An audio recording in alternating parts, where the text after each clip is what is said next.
So here we are at Tallahassee, Florida. We're going to take the 58-200 out today to... Where am I flying to? West Palm Beach. West Palm Beach, Florida. I've turned the sounds on X-Plane right down because otherwise my voice couldn't be heard. What a disaster. So this will be my first narrated, commentated video. I've designed about 65 different planes. That includes most of the sub-variants. This plane is a high-performance regional jet. It looks a bit like a CRJ-900, but I actually designed this before the CRJ-900 even existed, so... back in about 2004, or somewhere around there. Is that before the CRJ-900 existed? I think so. Okay, so flight plan... No, I've forgotten how to get a flight plan. Oh right, no, that's wrong. As soon as I start recording something, I forget what I'm doing. Because I'm kind of new to this. Not the simulator, but recording stuff, and I've got this wrong. Right, flight plan. Why is that there? No.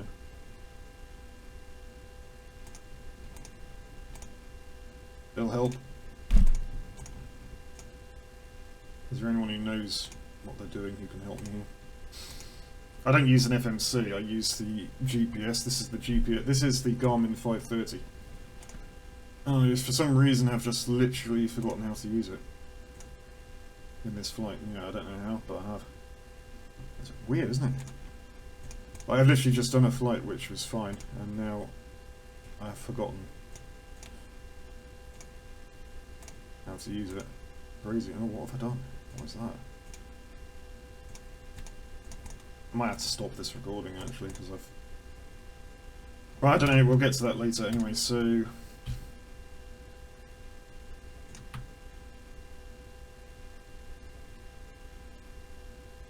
I've got the nav lights on here, I've got those on. Right, set the autopilot up. There's 12,000 pounds of fuel on board this plane for today's flight. We have 89 passengers. And we'll be cruising at 35,000 feet, therefore.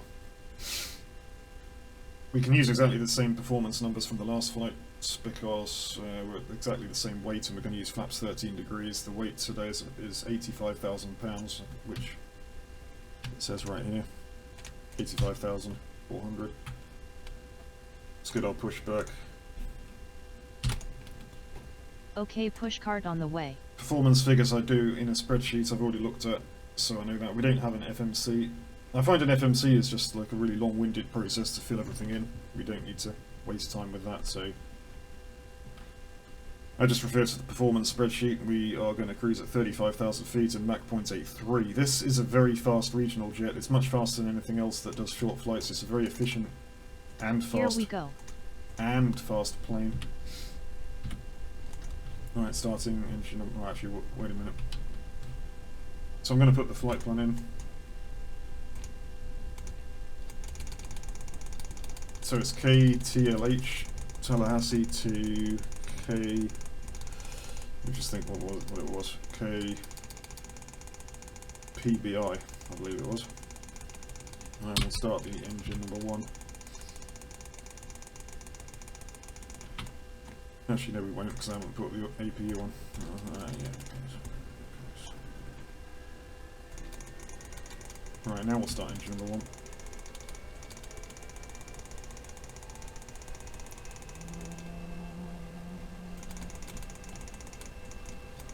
Where's P in the alphabet? Oh, there. Right, I didn't know if it was before O or not. Right, okay, so it's KPBI to KCLT. No, it's not. What the hell am I talking about? No, it's not. What is it? Oh man, I've forgotten. What was it? KTLH? That's it. KTLH. Yeah. To KPBI. That's the one. That's the one. Right. Flight plan in. It's a very wonky flight plan. It looks like it's going to cover more distance than it should, but whatever. Engine number 1 is just coming up.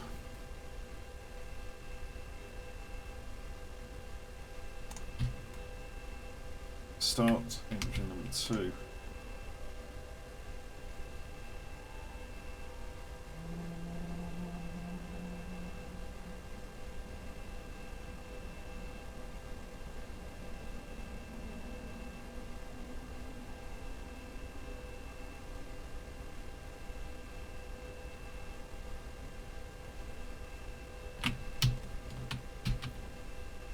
Okay, flaps 30, actually generators on first, and we'll turn the APU off now. Flaps 13.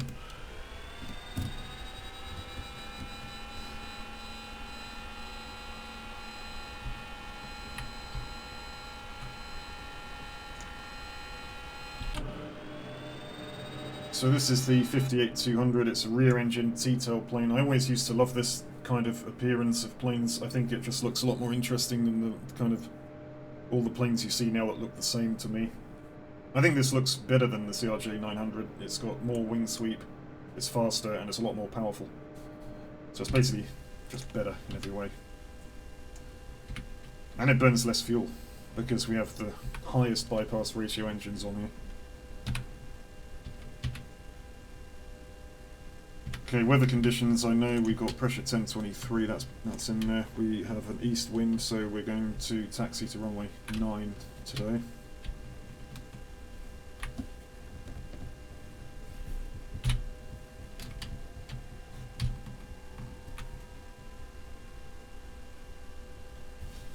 I think it's behind us. I have to look around a bit though. I often do this wrong. The hardest part of the flight, in my opinion, is actually taxiing to the runway. People think that's funny, but yeah, I actually get lost so much. I think it's behind us. So we're going down here, basically, yeah. Also, I find that the 58-200, this plane does not handle well on the ground. It handles a lot better in the air than the ground. It's very stable, it's very responsive in the air. On the ground, no. Doesn't turn well.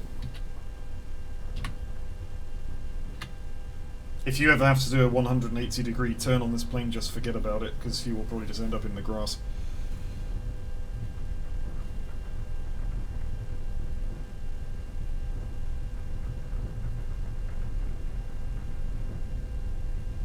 This plane is absolutely packed with thrust. I mean, if you think the CRJ-900 is powerful, well, think again. This Florida United 58-200 is far more powerful than the CRJ-900, and it will climb much quicker and burning less fuel.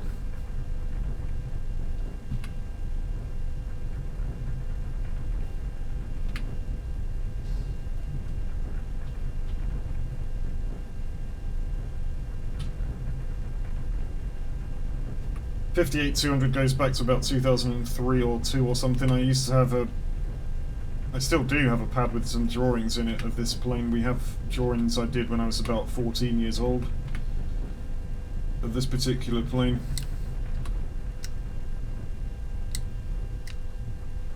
Going way back.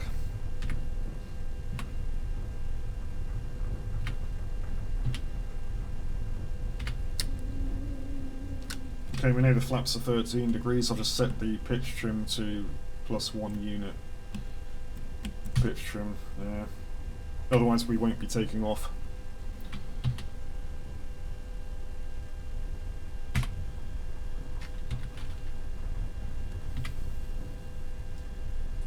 Strobe lights on. This plane does have some basic systems, but it doesn't have any complicated overhead panel or anything like that, so it's just nice to be able to do the basics and then take off and fly. After all, I did enough work making this plane in PlaneMaker. All the planes I make in X-Plane 11 are all also organic, as it were. There's no plugins, no bullshit or whatever. There's no sort of weird stuff. Okay, so our V speeds, we've got VR is 135, V2 plus 15 is 165.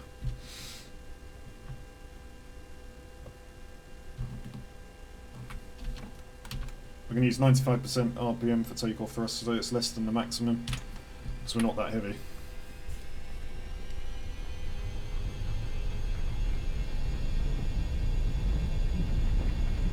Takeoff thrust set.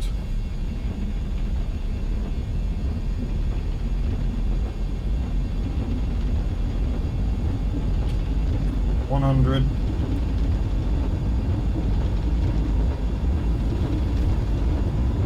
Rotate.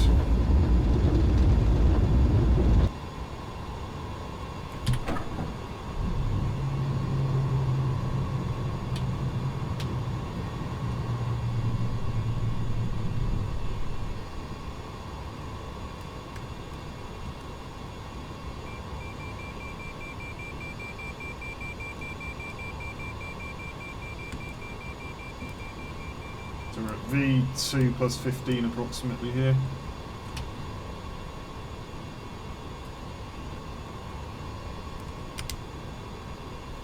Climb power.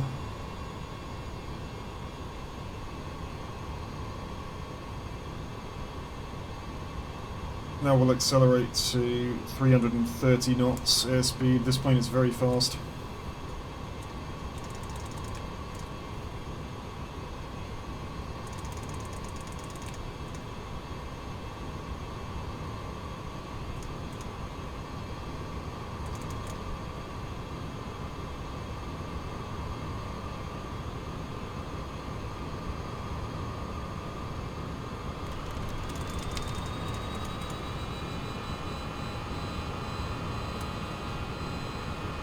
Flaps up.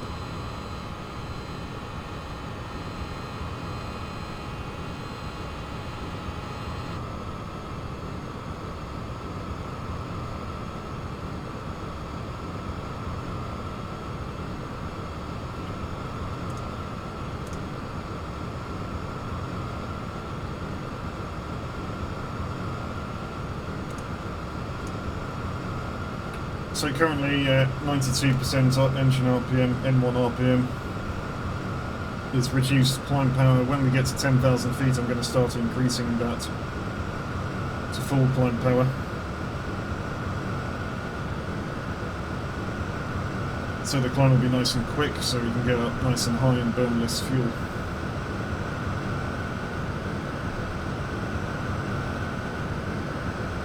As can be seen, this plane climbs very well. At the moment it's doing 1500 feet per minute, 1600 feet per minute, and that's while accelerating rapidly to 330 knots. Once we reach that, it'll be doing 4000 feet a minute.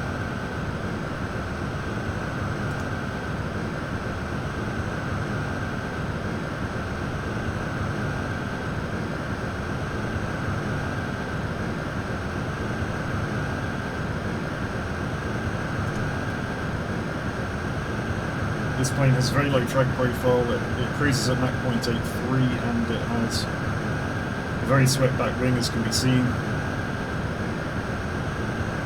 and it has a supercritical wing design that delays the transonic drag shockwaves that develop at Mach 0.80 or so.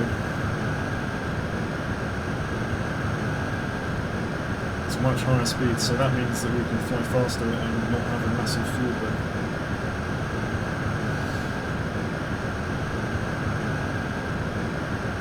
And this plane just looks really good as well. Big powerful engines, big wing sweep angle, the T-tail. I think it's a great design, a very clean looking design. Florida United Continental Airlines is what that stands for, so in case you're not wondering.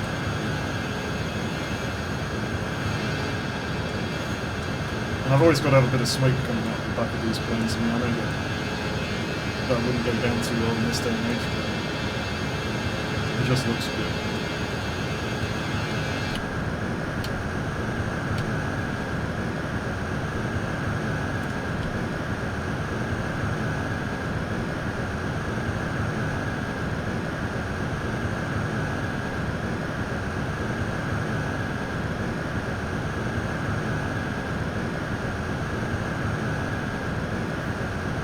So I think the 58-200, out of all the 60, I think I've made about 65, 66 different planes, considering all the sub-variants, and this plane in particular has to be one of my favourites. One, it's efficient, two, it's fast, three, it looks good. And it also handles really nicely.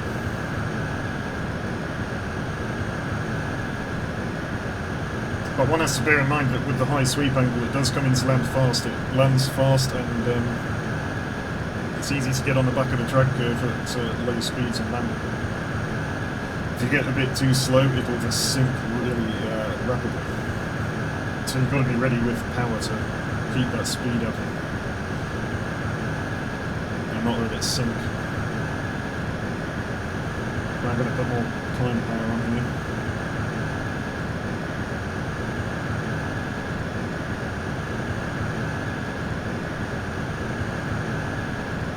In most of these planes you see the flight simmers flying these real-life Airbuses and Boeings and stuff.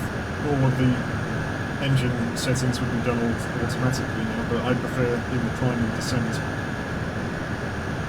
to have manual control over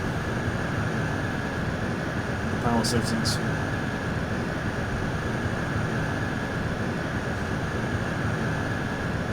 I feel like I'm more in control. Same if I'm flying the plane manually, I like to have the auto thrust off, and I like to have to control the engines with one hand and the controls with the other. I feel like I'm more in tune with it if I'm controlling the whole thing together.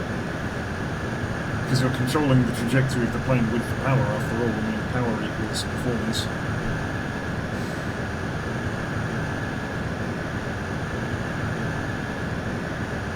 So for me, just flying the plane manually while having auto thrust managing the engine seems counterintuitive.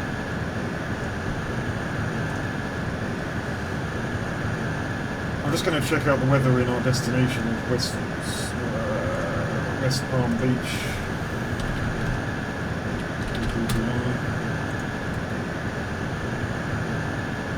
The wind in West Palm Beach, Florida is also an easterly wind, so that's going to be convenient for a straight-in approach. We've got pressure 10-20, just a bit lower than what it is at the moment.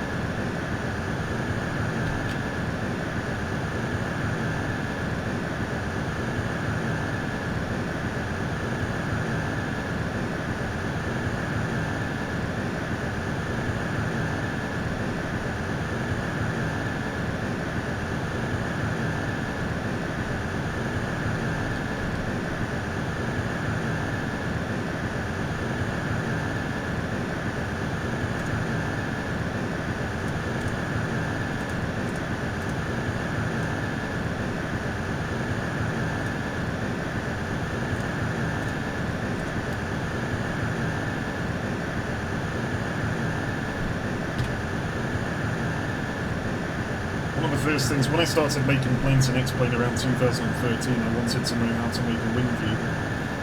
So I always loved the wing views. So that's one of the first things I found out how to do.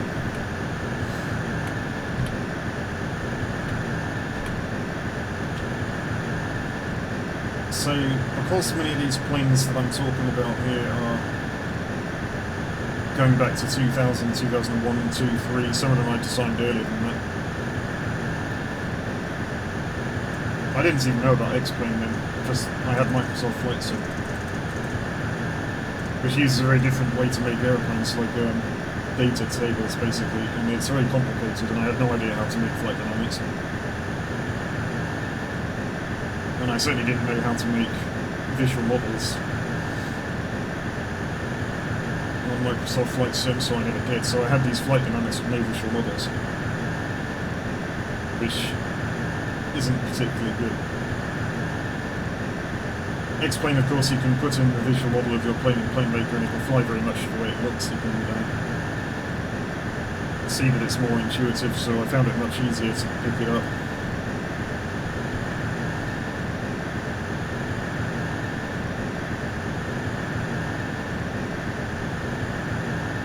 And this panel, as well as the 2D panel, I personally prefer 2D panels to 3D cockpits, where one is it's easier to create, but also I just think it looks more intuitive to me. And this particular panel is all made of X-Plane instruments, which there's a wide variety of them available.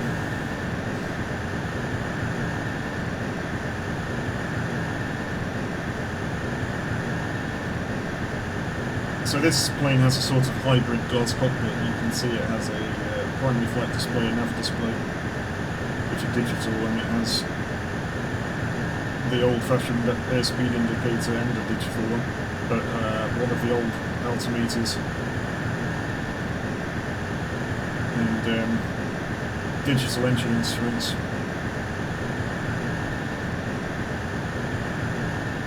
And then along the bottom we've got like the GPS and the pressurization controls, radio and fuel quantity, just some basic stuff that you use and need to pay attention to more often.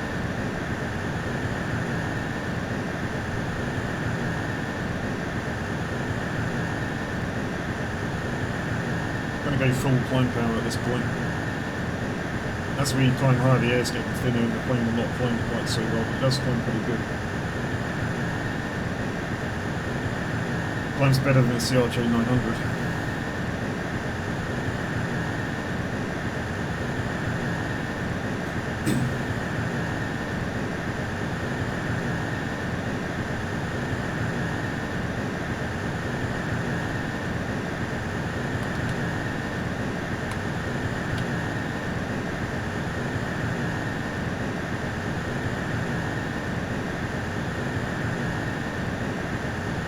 I believe the maximum capacity on the H58-200 is 110 passengers. We've got 89 on this flight today.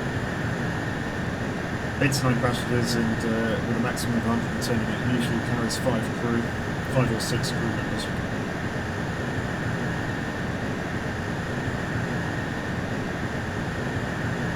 And so in this flight we'll be cruising at 35,000 feet at Mach 0.83.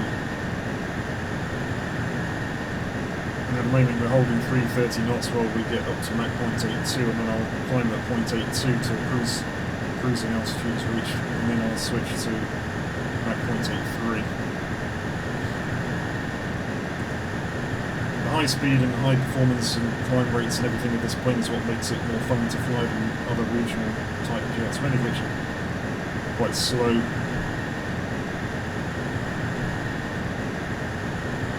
So this plane definitely is one of my favourite to fly. Along with the fast landings. The landings on this plane are always fun because it comes in at the speed of a 747. It's got good brakes though, so that's not a problem.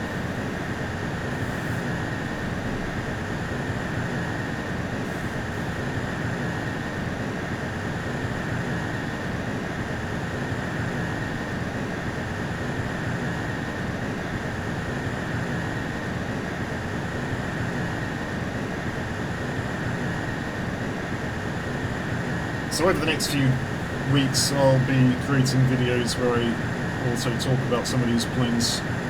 Every now and again I'll be making videos with some of the other planes that I've made. I did make a video the other day with the biggest plane I made, the H58-200, which is always my sort of masterpiece plane, the big subsonic high-speed mega wide-body jets, which I did make a video of. However, the sound on that video was screwed up, so I did not upload that one. So I'll have to record another flight on the 65-1000 at some point.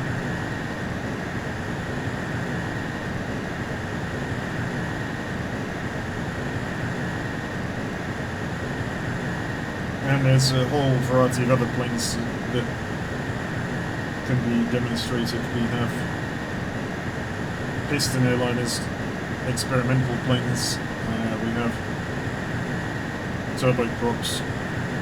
There's a supersonic jet which I made a video of but with no commentary. Okay, we're just going to go into Mach hold at 0.82 here.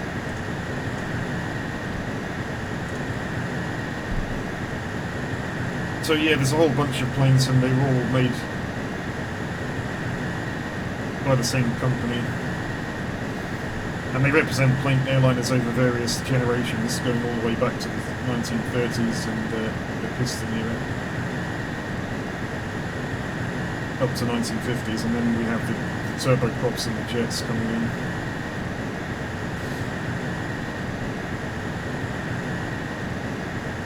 So all of those kind of planes are represented through the years.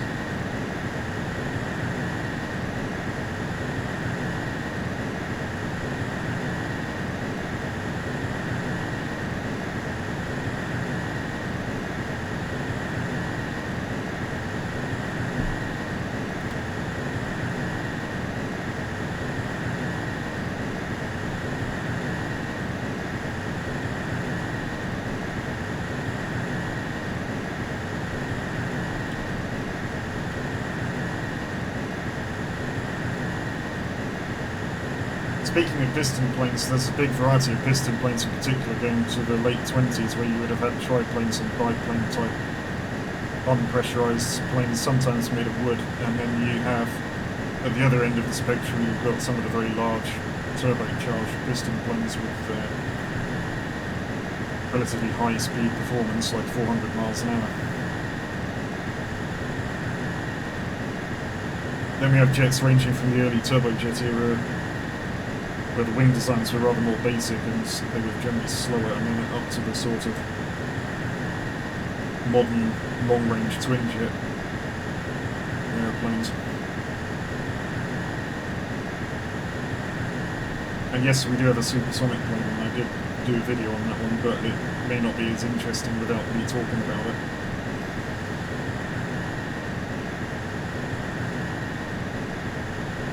Although I don't know. I suppose it depends how much people like to hear my voice. Probably not. I'm not really sure, because my voice does sound very strange to me when I hear it played back. I suppose everyone's does, but mine just sounds really weird. Like, it's basically, yeah, that's what it sounds like to me when I hear it played back.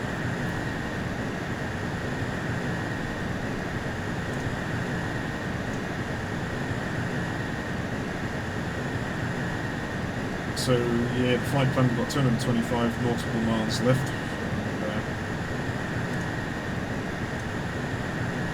And, already, even at max climb power, you can see the fuel flow rate of 2,700 pounds an hour an engine. It's already way down, and it will be less than 4,000, about 4,000 pounds, no, 2,000 pounds an hour per engine.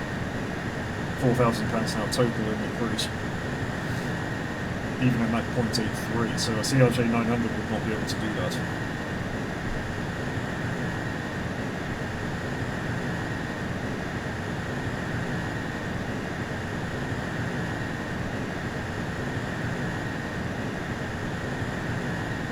Unless I'm wrong, I could be wrong actually. In fact, to be honest with you,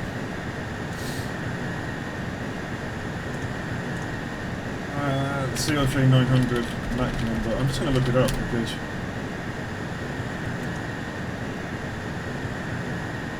it says here it can actually cruise at Mach 0.83, but I don't think it normally does. That's the high speed cruise.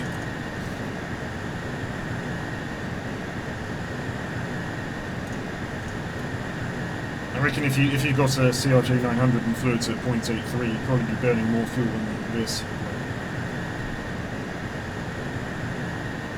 This plane is optimised for high-speed flight. It certainly has a lot more wing sweep than the CRJ 900.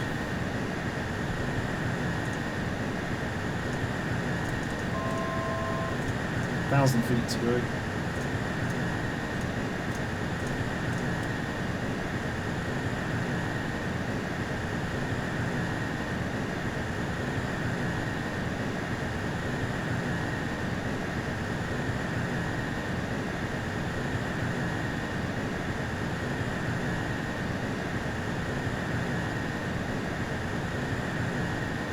Like I say, it's a bit of a wonky flight plan on here, so at the moment we're going rather to the south, and there's a bit of there's actually a slight headwind, so when we turn the next waypoint that will disappear a bit, meaning we'll begin to realise the proper speed of this aircraft.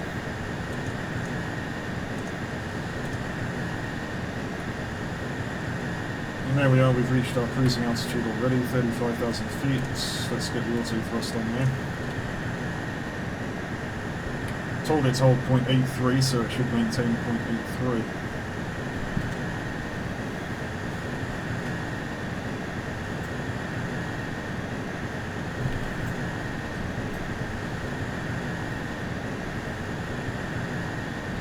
Take another look outside.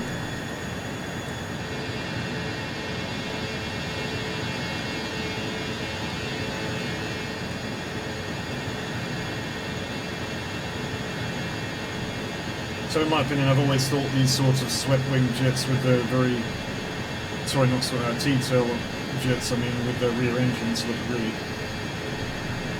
more attractive, personally. And this is no exception. So this is the Florida United Continental Airlines regional livery on here. It's got just a basic livery. I'm not an artist, I don't really like to have to paint liveries. It's probably one of my least favourite parts of making a plane. But I think this one turned out okay.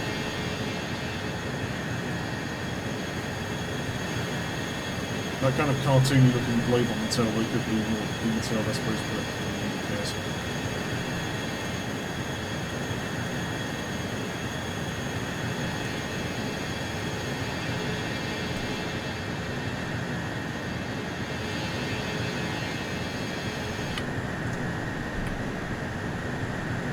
I think it's fairly obvious that I haven't used any sort of real advanced paint programs, unless you call paint.net advanced. It's not bad, I mean, it's not, at least it's not just Microsoft Paint. But yeah, we have all kind of organic stuff on here. This plane is, there's no objects or anything used on this plane, it's a plane maker file, whatever they call it.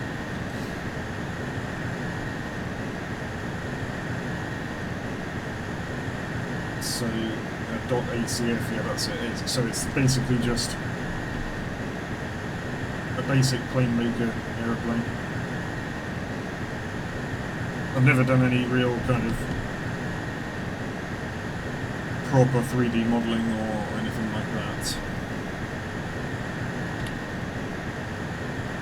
So these planes may look a bit like something from FS2000, but I'm not really too bothered, as long as they fly properly. I think it's fair to say I do focus on the flight dynamics primarily. I focus on the flight dynamics and performance first and foremost, and the appearance is kind of secondary, as long as it obviously... The thing about X-Plane though is that, because of the way it works, the way your plane looks tends to dictate to a large part the way it flies, so that's quite good. Unlike, say, Microsoft Flight Sim.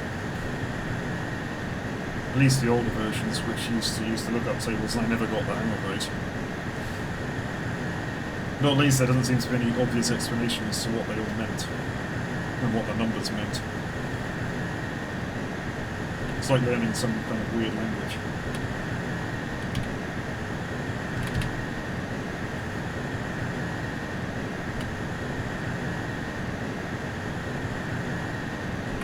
So as can be seen, there's just a sort of bottom part of an overhead panel, and there's a head-up display and a fairly comprehensive 2D panel. I do prefer the 2D panels. It provides everything I need to see and everything I need on this. And the 3D cockpit's a bit beyond my modelling abilities. Some people might think, well, it'd be nice to have a 3D cockpit, yeah, but then you've got to think about how much time that would take. I think it would take a lot more time than just even making the whole plane did in the first place, to be honest. I know there are plenty of tutorials on there, but I honestly can't be bothered, and that's really just the way it is.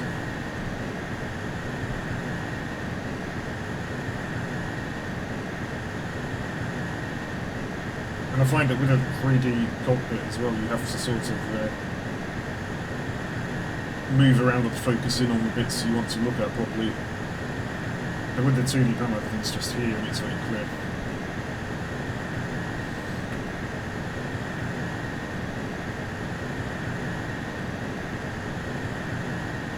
So I've always used 2D panels pretty much.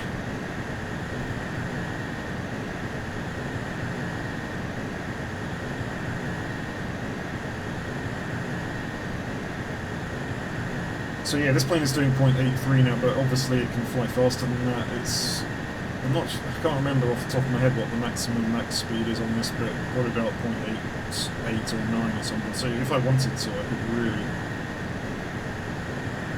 go even faster and kill some time.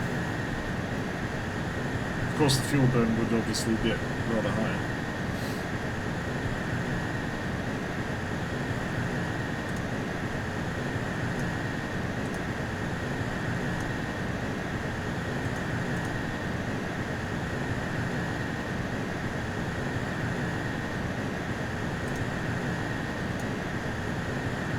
So at West Palm Beach, I'm just trying to think what the best runway would be for us with the easterly winds. KPBR, that was it.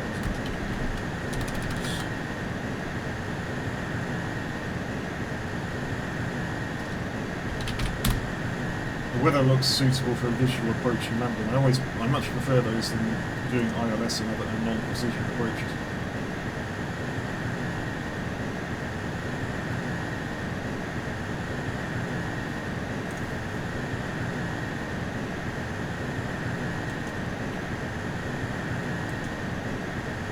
But yeah, basically, that's just me. I just prefer to do visual approaches. So obviously Florida is probably a good place for that much of the year, I would imagine, unlike the UK, where I live. And I'm going to be quite honest, I don't tend to fly around there too often because of the weather.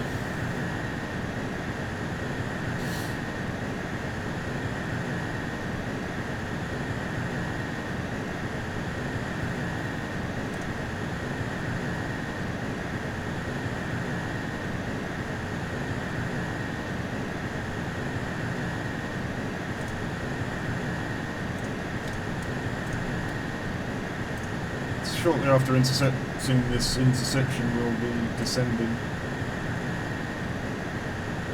anyway, because this is going to be a fairly straight-in approach, so I need to be ready for it. This plane has it's a very sleek plane, so it will descend fast and not very quickly,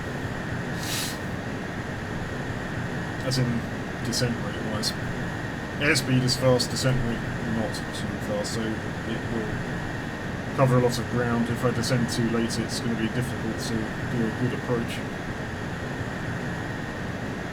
if I don't cool the speed off. I suppose I can use the speed brakes. To be honest, every time I fly on a plane as a passenger, they pretty much always use the speed brakes, I've noticed, so I don't think it really matters.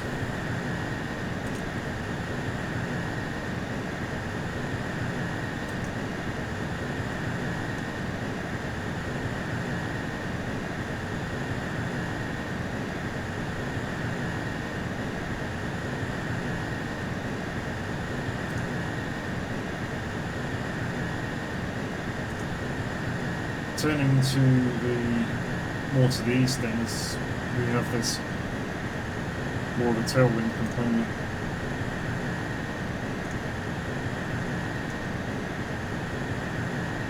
It says on here we do have an ILS 10, but I don't think I'm going to need to bother with it. We have a very good weather, so we'll just go to visual.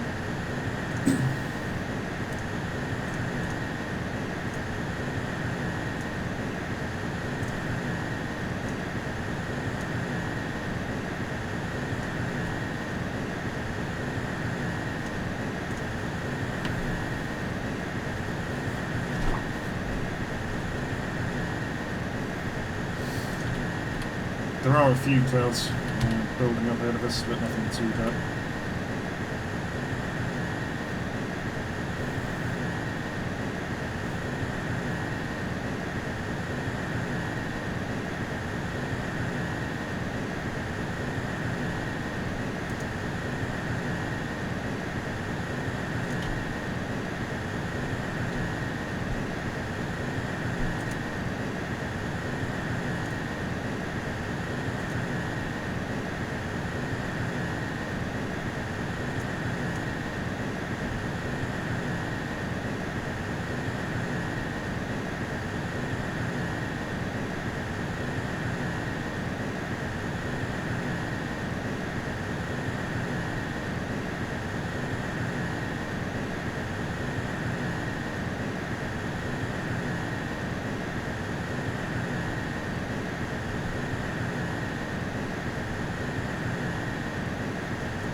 Alright.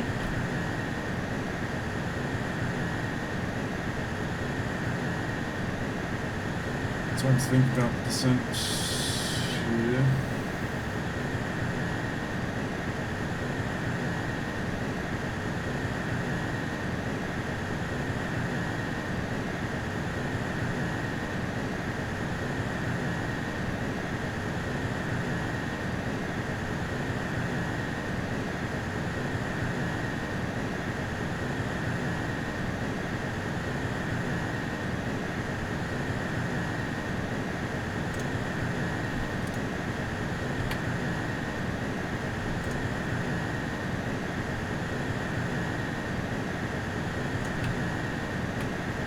going to take it down to 3,000 and then I'll disconnect the autopilot at 3,000 feet. And I always do landings manually.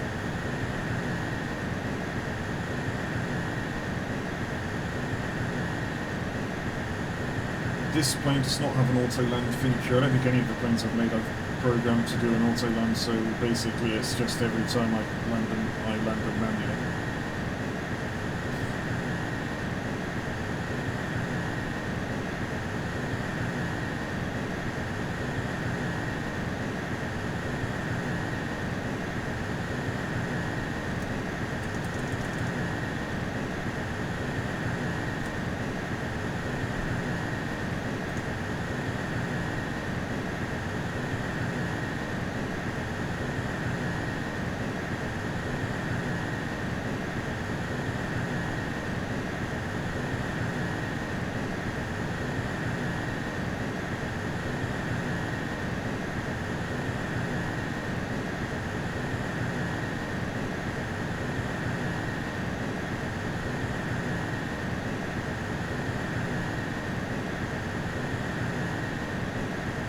Did I get the pressure setting? Yeah, 1020 I think it was. So. Remember that. 1020.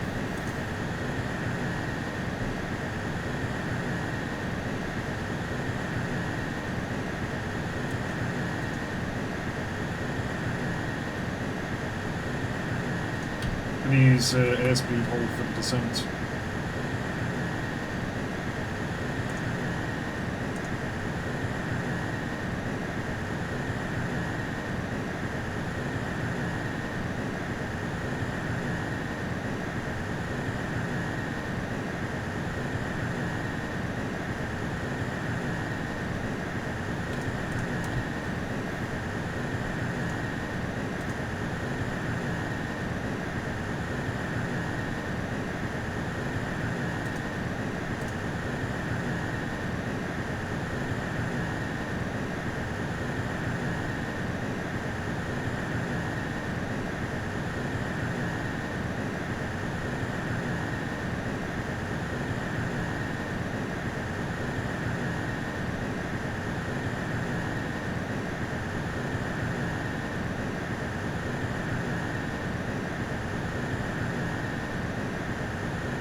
Gonna have another external look. I really do think it's a really nice looking plane, this one. Some of them are not so good looking. But when I redo the video of the 65-1000, because I didn't upload it due to sound problems, we'll see just how nice that plane looks.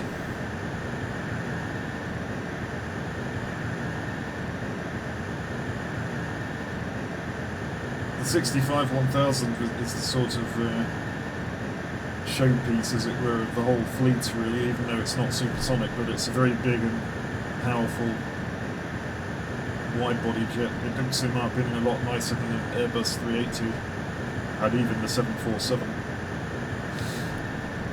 But probably it would be more difficult to build a plane with that sort of design, because the 65-1000 has a rear engine design which is not as structurally easy to make in very large sizes. You tend to see smaller regional jets with the T-tails and the rear engines. They're not really massive planes.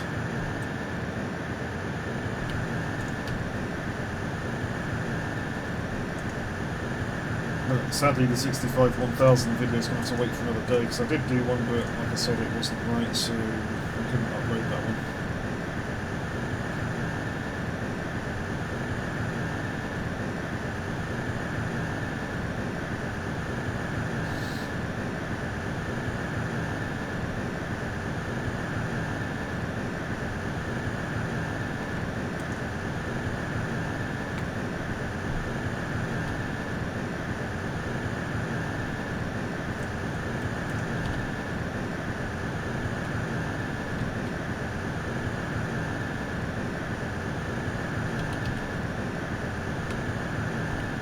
appears to be a build-up of clouds here, nothing too bad, but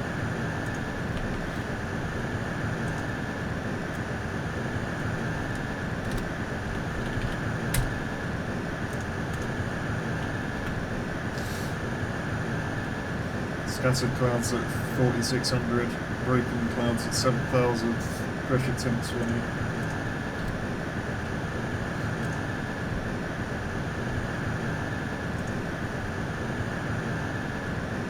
Not too much to complain about, mind you.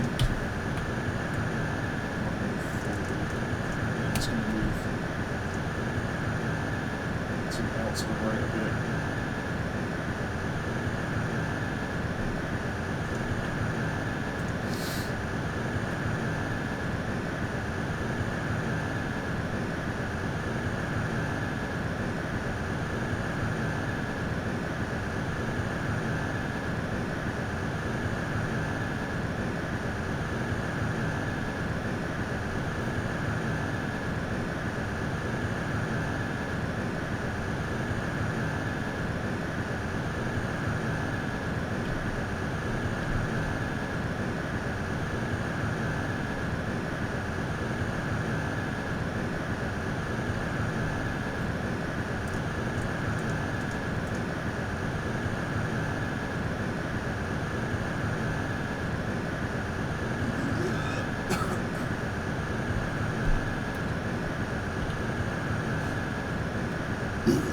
So sorry.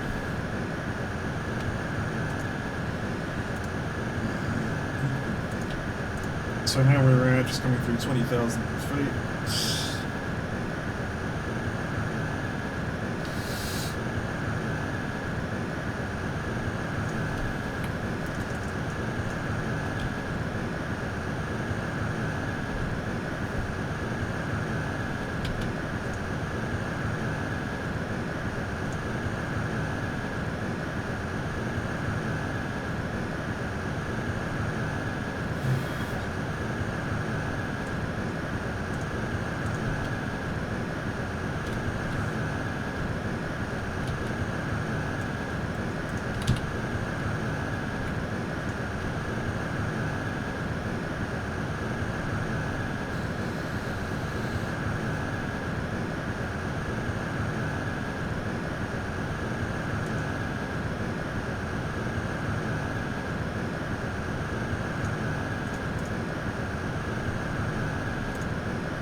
Ten 20 pressure.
Yeah, there's not a lot to say really. Yeah,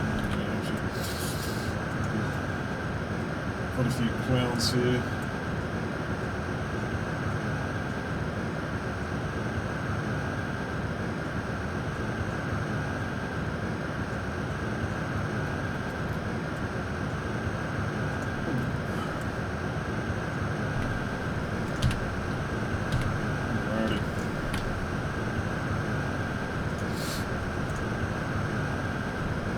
Height's pretty much on point.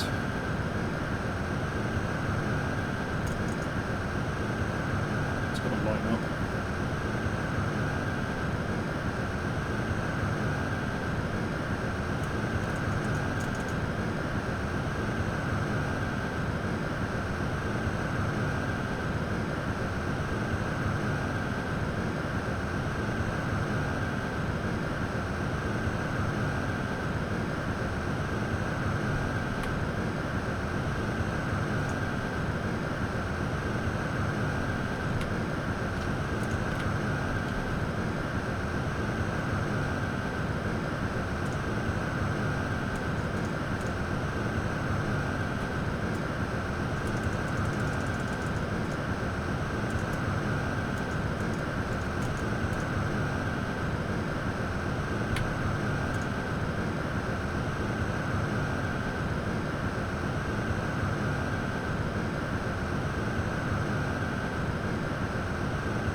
I know that in real life the rule is 250 knots below 10,000 feet, but I just go as fast as I want to, so because that's my decision.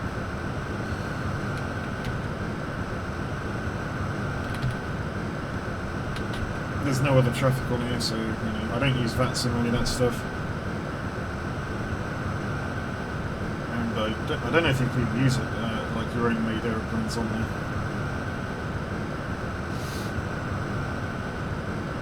I suppose you could, and it could be considered like an experimental plane, I suppose. It would be, I don't know. And as for AI traffic, I don't have any turned on. The AI traffic program I've on here crashes the simulator quite a lot, so I don't bother with it really.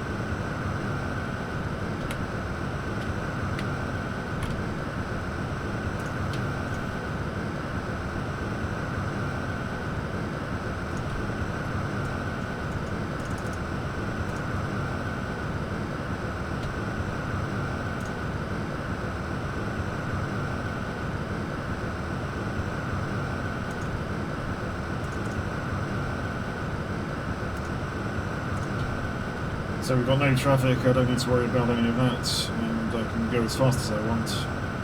That said, it's not that fast. I mean,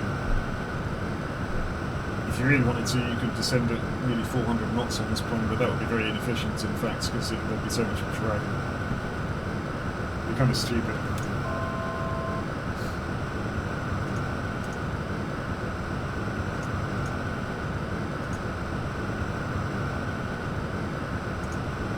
This plane is certainly capable of really high speeds.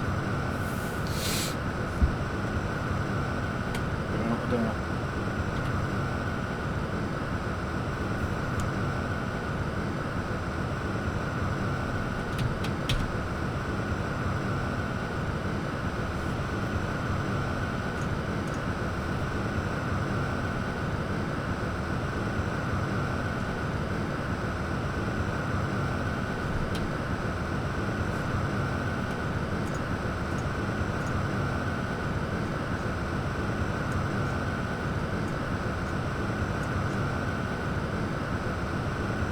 So we're almost there, almost up to landing, and we've done 45 minutes. It's definitely a quick plane.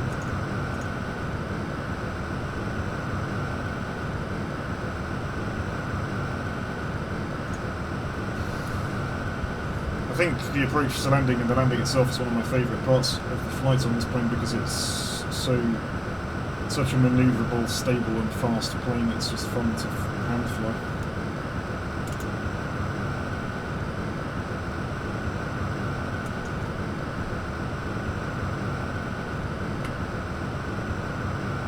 I know we're still a bit far out, but I'm going to see if I can spot the runway.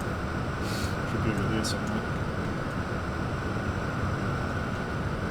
Is that it? No. Is that it? No. It's somewhere over there. Runway 10, isn't it?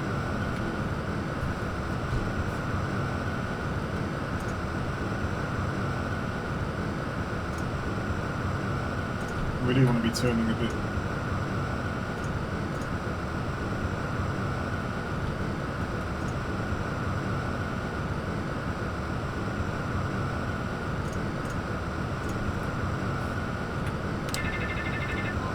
Okay, I'm now flying it manually.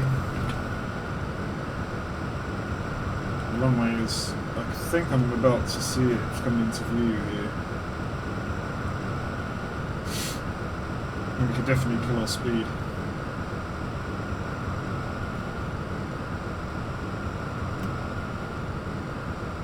Yeah, I think I'm seeing it.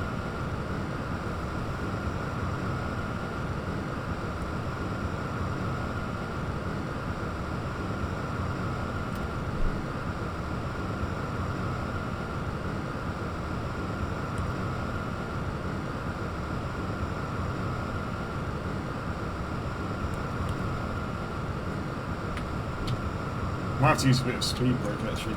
Like I say, this plane will not slow down very easily, so...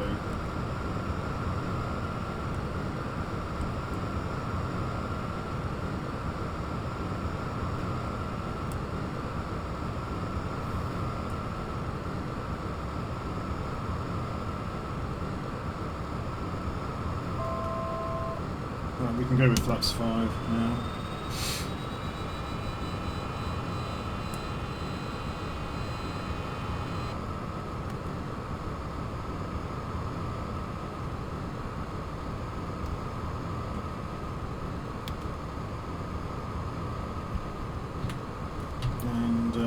let's go with just arm the speed brakes and let's go with flaps. 13.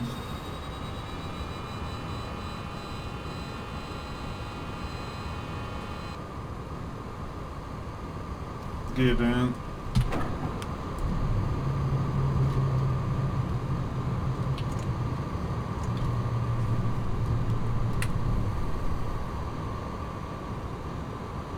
Well, you can see the sink rate's already starting to get... It creeps up on you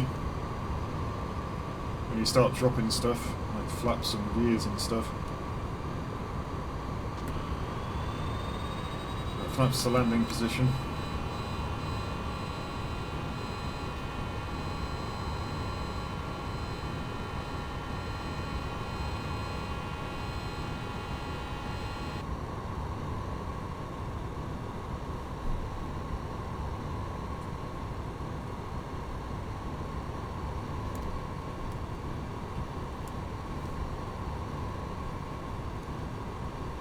I don't think we want that really short stop runway, do we? Yeah.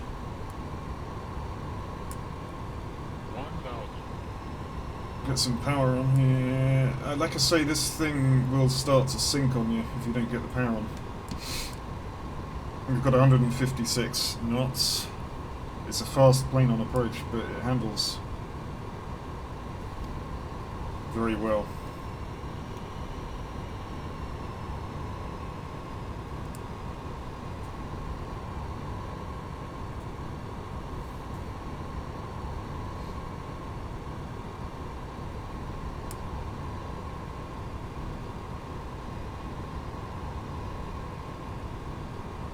But it is fast. 500. Pretty sure if I accidentally landed on that shorter runway, we would have gone off the end. I wonder if anyone has. I wonder if anyone has actually landed on that one by mistake when they shouldn't have done. That would be really fun. I know that pilots have landed at the wrong airports before, but I haven't. Have I done that? I might have done. No. Not today though. Right. 200. I love these high approach speeds on this thing. 100. 50. 40. 30. 20. 10.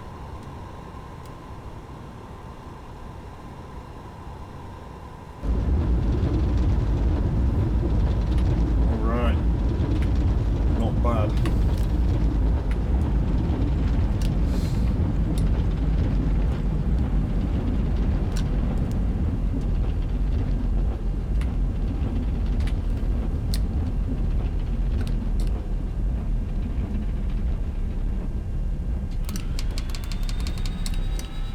Flaps up.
I think this plane looks so good. And it is a bit basic in some of the details because it's a plane maker plane, but the design is nice anyway.